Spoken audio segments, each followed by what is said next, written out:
അച്ചോ അച്ചോ. ആ എടാ താൻ ഇതുവരെ പോയില്ലേ? തന്നെ ടൗണിലേക്ക് പറഞ്ഞു വിട്ടതല്ലേ? അതല്ല, ഞാൻ ഇപ്പൊ പോവും.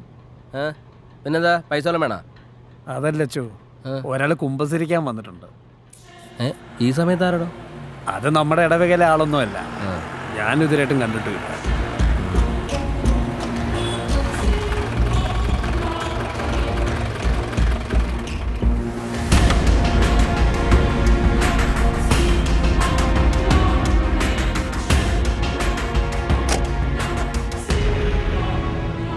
എനിക്ക് പ്രാർത്ഥനയ്ക്കുള്ള സമയമല്ലോടോ. അയാൾ പോയിട്ട് നാളെ വരാൻ പറ. അച്ചോ, ഞാൻ കുറെ പറഞ്ഞു നോക്കിയതാ, പക്ഷെ അയാൾ കുമ്പസരിച്ചിട്ടേ പോകുന്നുള്ളൂ. എന്നാ പിന്നെ കുറച്ച് നേരം അയാൾ അവിടെ ഇരിക്കട്ടെ, അത് ഞാൻ നോക്കിക്കൊള്ളാം. തവന ടൗണിൽ പോകാനുള്ള കാര്യങ്ങൾ നോക്ക്. ചെല്ലേ. എന്താ അച്ഛാ, ഞാൻ പോട്ടെ? പോകാനല്ലേ പറഞ്ഞത്?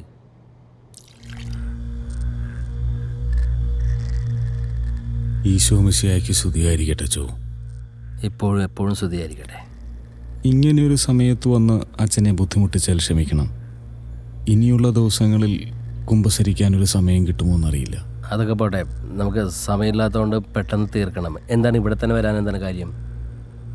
അതെല്ലാം പറയുന്നതിന് മുമ്പ് ഞാൻ എൻ്റെ കുമ്പസാരത്തെ പറ്റി ഒന്ന് പറയാം. ബൈബിളിൽ പറഞ്ഞതുപോലെ നല്ല മനുഷ്യൻ തൻ്റെ ഹൃദയത്തിൻ്റെ നല്ല നിക്ഷേപത്തിൽ നിന്നും നല്ലത് പുറപ്പെടുവിക്കുന്നു, ദുഷ്ടൻ ദോഷമായ ഹൃദയത്തിൽ നിന്നും ദോഷം പുറപ്പെടുവിക്കുന്നു. ഹൃദയത്തിൽ നിന്ന് കവിയുന്നതല്ലോ വായ പുറപ്പെടുവിക്കുന്നു. ലൂക്ക 6:45. ഇതിൽ പറഞ്ഞിരിക്കുന്ന നല്ല മനുഷ്യരായ 3 പാപികളെ ഞാൻ കൊലപ്പെടുത്തി ഫാദർ.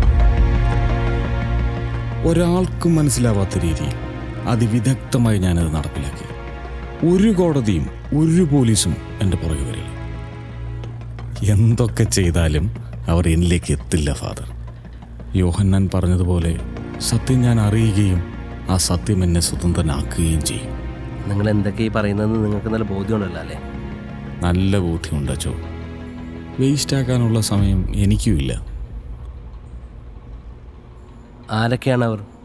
ഇങ്ങനെയൊക്കെ ചെയ്യാൻ അവർ എന്ത് തെറ്റാണ് ചെയ്തത്? കുമ്പസാര രഹസ്യത്തിൻ്റെ പ്രാധാന്യത്തെപ്പറ്റി അച്ഛനോട് ഞാൻ പറയണ്ടല്ലോ. തീർച്ചയായും താങ്കൾക്ക് എന്നെ വിശ്വസിക്കാം.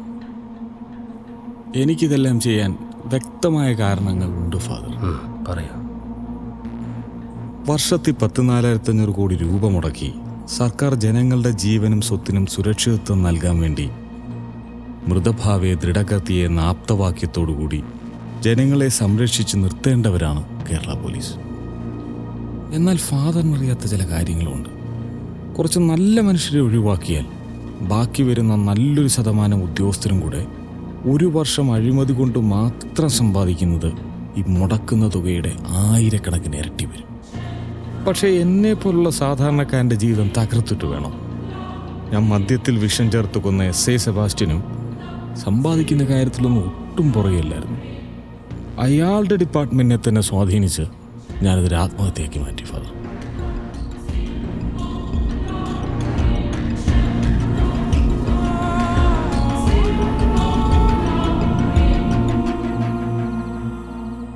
പോലീസിലെ ഇതുപോലുള്ള വൃത്തികെട്ടവന്മാരുടെ കയ്യിൽ നിന്നും രക്ഷപ്പെടാനുള്ള ഒരാളുടെ അവസാനത്തെ ആശ്രയമാണ് ഫാദർ ഇന്ത്യൻ ജുഡീഷ്യറി.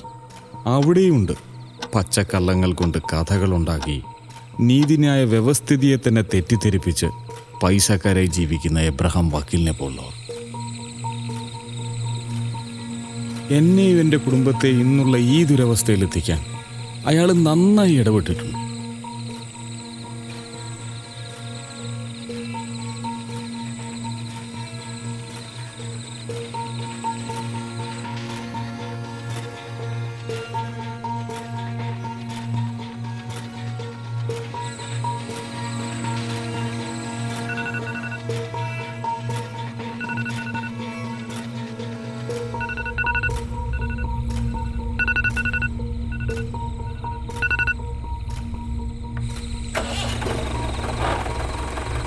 ഈ ഡോക്ടർമാരുടെ പ്രതിജ്ഞ ഫാദറിനറിയാമോ? മാനവികതയുടെ നിയമങ്ങൾക്ക് വിരുദ്ധമായി ഞാൻ എൻ്റെ മെഡിക്കൽ അറിവ് ഉപയോഗിക്കില്ല. അങ്ങനെ പ്രതിജ്ഞ ചെയ്ത് തുടങ്ങുന്ന ഡോക്ടേഴ്സ് ഇതെല്ലാം മറന്നു ജീവിക്കുമ്പോൾ അവരെ ഇതെല്ലാം ഒന്ന് ഓർമ്മിപ്പിക്കാൻ വേണ്ടി ഒരു സാമൂഹിക ജീവി എന്ന നിലയിൽ എനിക്ക് ഇടപെടേണ്ടി വരും ഫാദർ. അങ്ങനെ അവസാനം എൻ്റെ ലിസ്റ്റിൽ ഡോക്ടർ ദീപാനന്ദവും. ചേട്ടാ, ഈ ഡോക്ടർ ദീപ നന്ദകുമാറിന്റെ വീട് എവിടെയാ? എന്താ? ഡോക്ടർ ദീപയുടെ വീട്. അത് കഴിഞ്ഞ ആഴ്ച മരിച്ചുപോയ ഡോക്ടറെ വീടാണോ? നേരെ പോയിട്ട് രണ്ടാമത്തെ റൈറ്റ് ഒരു ടാർക്ക് റോഡ് കാണാം. അവിടെ നോക്കുമ്പോൾ ഒരു ഇറക്കമുണ്ട്. ആ ഇറങ്ങി ചെല്ലുമ്പോൾ ലെഫ്റ്റ് സൈഡിൽ മൂന്നാമത്തെ വീടാണ്. ഈ സ്ത്രീകൾക്കെതിരെ അക്രമങ്ങൾ പാടില്ല എന്നുള്ള പക്ഷക്കാരനാണ് ഞാൻ ഫാദർ. നന്ദകുമാർ? അതെ, ഞാൻ ഫാദർ പോൾ പുത്തുമ്പുരയ്ക്കൽ, കുരിശുംപാറ പള്ളിയിലെ വികാരിയാണ്. ഫാദറിന് സംസാരിക്കച്ചു. ആ, നിങ്ങളുടെ ദുഃഖത്തിൽ ഞാനും പങ്കുചേരുന്നു. എൻ്റെ പ്രാർത്ഥന നിങ്ങൾക്കൊപ്പം ഉണ്ടാവും. ദൈവം നിങ്ങളെ രക്ഷിക്കട്ടെ. ഒരുപാട് നന്ദിയുണ്ട് അച്ചു, ഇവിടെ വന്നതിലും പ്രാർത്ഥിച്ചതിലുമൊക്കെ. അച്ഛന് നേരത്തെ പരിചയമുണ്ടോ? ആരാ നന്ദ? നമസ്കാരം. നമസ്കാരം. ഇത് ഡോക്ടർ ദീപ, എൻ്റെ ഭാര്യ.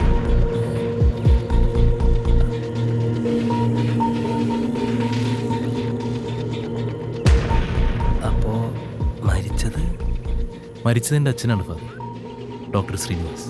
കിടപ്പിലായിരുന്നു, കിഡ്നി ഫെയിലിയർ. അച്ഛൻ എന്തോ ഒരു കൺഫ്യൂഷൻ ഉള്ളത് പോലെ. പക്ഷേ ഡോക്ടർ ദീപയുടെ കഴുത്തഞ്ഞിരിക്കുമ്പോൾ എനിക്ക് പ്രത്യേകിച്ച് ഒന്നും തോന്നിയില്ല ഫാദർ. കുറച്ച് വെള്ളം കിട്ടോ കുടിക്കാൻ? ആ, ഷുവർ. അച്ഛൻ ധൈര്യമായിട്ട് ഇരിക്കച്ചു. ഇതൊക്കെ ഏതെങ്കിലും മാനസിക രോഗികളുടെ പണിയായിരിക്കും. ഈ പാപം ചെയ്യുന്നതിന് മുന്നേ കുമ്പസാരിക്കുന്ന ചില ആൾക്കാരുണ്ട്. അതായത് കോടതിയിൽ നിന്നൊക്കെ മുൻകൂർ ജാമ്യം എടുക്കുന്ന പോലെ. എനിക്ക് തോന്നുന്നത് ഇയാൾ അത്തരത്തിലുള്ള ഒരാളായിട്ടാണ്. ഒരു ചുക്കും സംഭവിക്കാൻ പോകില്ല. ഞാനറിയാത്ത ഒരു ഇല്ലീഗൽ ആക്ടിവിറ്റീസും ഇവളുടെ കരിയറിൽ ഉണ്ടായിട്ടില്ല. പിന്നെ ആര് കൊല്ലാൻ വരാനാ? പക്ഷേ നന്ദകുമാർ, എനിക്ക് വേണമെങ്കിൽ ഇതൊക്കെ മറച്ചു വെച്ചിട്ട് ഒരു വൈദികൻ എന്ന നിലയിൽ എൻ്റെ ജോലിയൊക്കെ ആയിട്ട് മുന്നോട്ട് പോകാം. പക്ഷേ ഈ കൊച്ചു കുഴപ്പം കാലത്ത് ഇത്രയും ദൂരെ ഈ വണ്ടി ഓടിച്ച് വന്നിട്ട് ഞാൻ ഇതൊക്കെ നിങ്ങളോട് പറയുന്നുണ്ടെങ്കിൽ അതിലെന്തെങ്കിലുമൊക്കെ ഉണ്ടാവും നിങ്ങൾക്ക് ഊഹിക്കാൻ പാടില്ല. ബട്ട് ഫാദർ, നമ്മൾ നന്ദ, ഫാദർ പറയൂ. ഞാൻ എന്തായാലും ആ വക്കീലിനെ എസ് കൂടി ഒന്ന് കണ്ടുപോട്ടെ. ശരി. ശരി അച്ഛൻ. ഓക്കെ.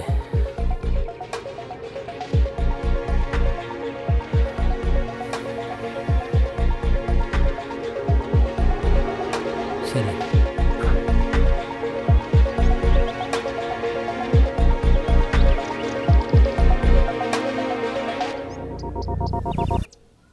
ഞാൻ ഓഫീസിലേക്ക് ഇറങ്ങാൻ നിന്നതാ. ആ സമയത്ത് അച്ഛൻ വന്നത്. പിന്നെ അത് നടന്നില്ല. ഹൈ റേഞ്ചിൽ നിന്നാണെന്ന് പറഞ്ഞപ്പോൾ ഞാൻ വിചാരിച്ചു വല്ല പട്ടയ കേസിന് വക്കാലത്ത് തരാനാണെന്ന്. ഇതൊരുമാതിരി തലവേദന പിടിച്ച് കേസായി പോയില്ല. സെബാസ്റ്റ്യ, ഞാൻ നിന്നോട് വരാൻ പറഞ്ഞേ നിന്റെ പോലീസ് ബുദ്ധിയിൽ എന്തെങ്കിലും തെളിയുന്നുണ്ടോ എന്നറിയാനാ. വക്കീലെ, സ്വന്തം ജീവന് ഭീഷണിയുള്ളപ്പോൾ ഒരു ബുദ്ധിയും തലയിലോട്ട് കയറത്തില്ല. ഇതേനെ ഞാൻ ആദ്യം കേട്ടപ്പോൾ എനിക്ക് ചിരിയാ വന്നെ. ഒരു കേസാകുമ്പോൾ ഒരു കക്ഷി ജയിക്കുകയും തോൽക്കുകയൊക്കെ ചെയ്യുന്നേ. അതിന് വക്കീലിനെ കൊല്ലാൻ നിന്ന ഏതെങ്കിലും ഒരു വക്കീൽ ജീവനോടെ ഉണ്ടാവും. വക്കീലെ, വളരെ ദയനീയമാണ് എൻ്റെ അവസ്ഥ. ഈ പറഞ്ഞ ഫാദറിനെയോ ഡോക്ടറെ ഞാൻ നേരിട്ട് കണ്ടിട്ടില്ല. ഇപ്പോൾ നിങ്ങളെ തന്നെ ഞാൻ ആദ്യമായിട്ടാണ് നേരിട്ട് കാണുന്നത്. എൻ്റെ കേസ് ഇതൊക്കെ തന്നെയല്ലേ.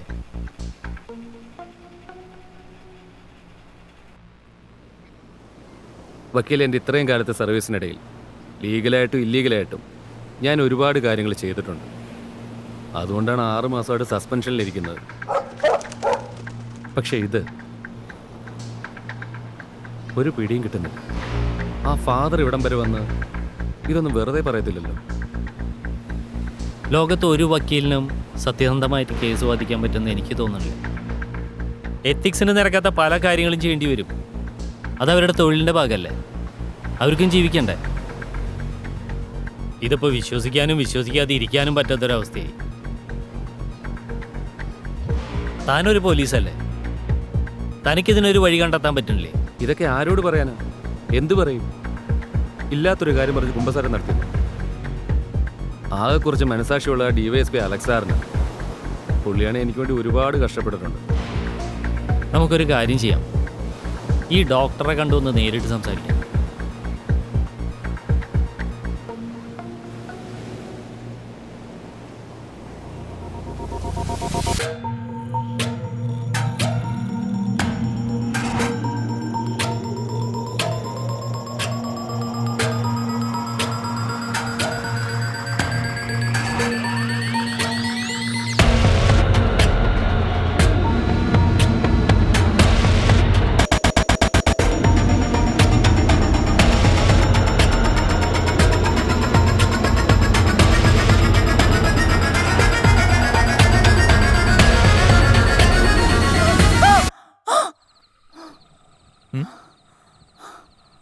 നീ ഇപ്പോഴും അയാൾ പറഞ്ഞു വിശ്വസിച്ചിരിക്കണം. നന്ദ, എൻ്റെ മൊബൈൽ എവിടെ? ദീപ, നീ ഇപ്പോഴും അയാൾ പറഞ്ഞു വിശ്വസിച്ചിരിക്കണോ? അതോ ഇനിയിപ്പോൾ ഞാനറിയാതെ നിനക്ക് വല്ല അബദ്ധവും പറ്റിയോ? Deepa, I need an answer. Nanda please, I have told you. എനിക്കൊന്നും അറിഞ്ഞൂടാ. അങ്ങനെയാണെങ്കിൽ നിങ്ങളുടെ 3 പേരുടെ പേര് ആ ലിസ്റ്റിൽ എങ്ങനെ വന്നു? അവരൊക്കെ ആരാന്ന് പോലും എനിക്ക് അറിഞ്ഞൂടാ. ആ ഫാദർ എന്താ അയാളോടൊന്നും ചോദിക്കാത്ത? ഫാദർ പറഞ്ഞത് നീയും കേട്ടതല്ലേ? കുമ്പസാരം കഴിഞ്ഞപ്പോൾ തന്നെ ഫാദറിന്റെ പാതി ബോധം പോയതുപോലെയായിരുന്നു. അതിന്റെ ഇടയ്ക്ക് അയാൾ ചിലപ്പോൾ ഓർത്ത് കാണില്ല. അത് കഴിഞ്ഞ് പോയി നോക്കിയപ്പോഴേക്കും അയാളുടെ വണ്ടിയും ഉണ്ടായില്ല. അല്ല, ഈ പള്ളികളിലൊക്കെ CCTV ഉണ്ടാവില്ലേ? ഇതൊക്കെ നമ്മൾ പോയി ചോദിച്ചാൽ തരില്ല. ഇല്ലെങ്കിൽ പോലീസുകാരെ കൊണ്ട് ചോദിപ്പിക്കണം.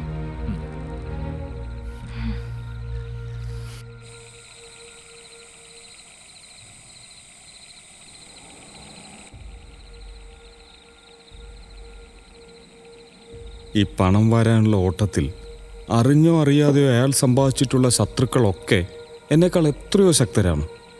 അതുകൊണ്ട് തന്നെ വളരെ സ്വാഭാവികമായിട്ട് നടന്നൊരു കാർ ആക്സിഡൻറ്റ് മരണം അതൊരു കൊലപാതകമാണെന്നോ അതിലെനിക്ക് പങ്കുണ്ടെന്നോ ആരും സംശയിക്കില്ല ഫാദർ.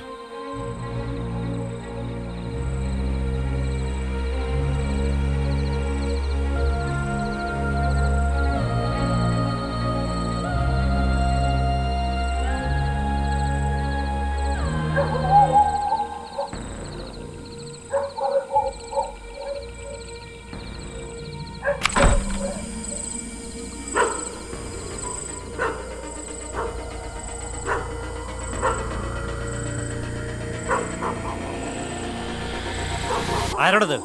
ഞാനാ സാർ ദേവസ്യാണ്. താൻ ഇതുവരെ പോയില്ലേ? ഞാൻ ഈ വണ്ടി ഒന്ന് കാണിച്ചിട്ടുണ്ട്. നോക്കുമ്പോൾ ഇവിടെ ഈ ഓസൊക്കെ ആകെ കുടുങ്ങി കിടക്കുകയാണ്. അത് നാളെ ചെയ്യാം. സാറ് രാവിലെ എവിടെ പോണാലും പറഞ്ഞില്ലേ, ഇനി സമയം കിട്ടില്ലെന്ന് വെച്ചിട്ടുണ്ട്. ആ, പണി കഴിഞ്ഞ് പോകുമ്പോഴേ തന്നെ ആ നായന അഴിച്ചിട്ടോളൂ. ആ, പോണ വഴിക്ക് ആ ഗേറ്റ് നന്നായി അടച്ചോളൂ. എന്തു പറ്റി സാറേ? നാട് മുഴുവൻ ഈ കവർച്ചയും കൊലപാതകമാണ്. ഒരാളായിട്ട് വിശ്വസിക്കാനും പറ്റത്തില്ല.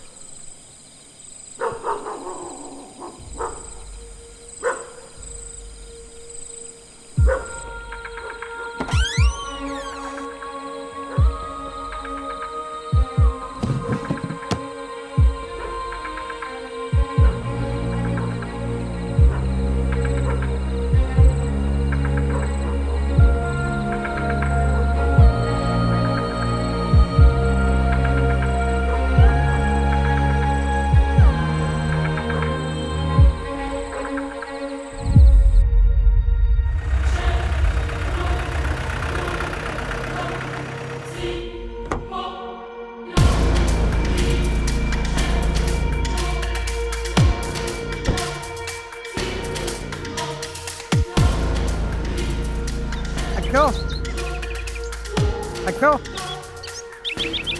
ഒരാള് കാണാൻ വന്നിട്ടുണ്ട്. ആരാടോ ഈ ചെറിയ? ഇവിടെ കണ്ടിട്ടുള്ള ആളൊന്നുമല്ല. ഞാനത്ര ശക്തനായിട്ടുള്ള മനുഷ്യനൊന്നുമല്ല. കർത്താവിൻ്റെ ആട്ടിൻകൂട്ടത്തിലെ ഒറ്റപ്പെട്ടു പോയ കുഞ്ഞാടിനെ പോലെ ഒരാൾ. എൻ്റെ ഈ കുമ്പസാരങ്ങൾ കൊണ്ട് ഈ സമൂഹത്തിലെ അഴിമതിക്കാരായ ഒരാളുടെയെങ്കിലും ഒരു രാത്രിയിലെ ഉറക്കമൊന്നും നഷ്ടപ്പെട്ടാൽ, ആ അഴിമതിക്കാരിൽ ആരെങ്കിലും ഒരാളൊന്ന് തിരിച്ചു ചിന്തിച്ചാൽ എനിക്കത് മതി. അത്രയും നാൾ ഞാൻ എൻ്റെ ഈ കുമ്പസാരങ്ങൾ ഇങ്ങനെ തുടർന്നുകൊണ്ടേയിരിക്കും.